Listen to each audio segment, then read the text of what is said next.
গোপনে পাপ করলে কি কি শাস্তি ও ক্ষমা পাওয়ার উপায় কি?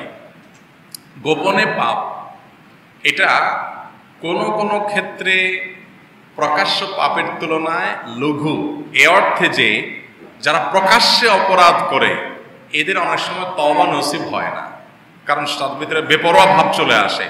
আরেকটা হাদিস আসছে, নবী আলাইহিস সালাম বলেছেন, কুল্লু উম্মতি মুআফান ইল্লাল মুজাহিরুন, আমার সব উম্মতকে মাফ করে দেওয়া হবে, তবে যারা অপরাধ করে সেটা প্রকাশ করে বা প্রকাশ্য অপরাধ করে এদেরকে মাফ করা হবে না। তো এই জন্য যে ব্যক্তি গোপনে অপরাধ করে তার ভিতরে অপরাধ বোধ থাকে, সে জানে সে অপরাধ করছে, এই জন্য সে গোপন করার চেষ্টা করে, লজ্জিত থাকে, তওবা আসে। এদিক থেকে প্রকাশ্য অপরাধের মধ্যে যেরকম বেপরোয়া ভাব আছে, সেই তুলনায় গোপন অপরাধের মধ্যে এটা নাই। কিন্তু গোপন অপরাধটার আরেক সমস্যা হলো, এটা অনেকে গোপনে বছরকে বছর করে যেতে থাকে, অর্থাৎ রোগের কোনো ট্রিটমেন্ট করায় না। এটা হলো ভয়াবহতা।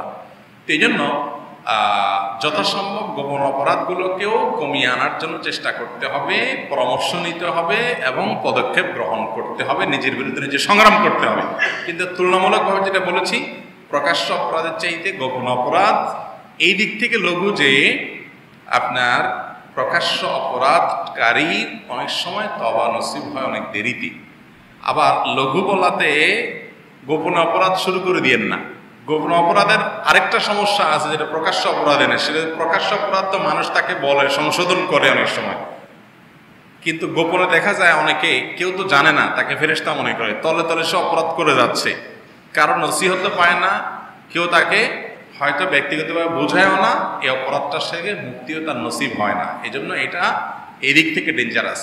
এই জন্য আমরা চেষ্টা করবো সব ধরনের অপরাধ থেকে বাঁচার জন্য। আল্লাহ তাআলা আমাদেরকে হেফাজত থাকার তৌফিক দান করুন।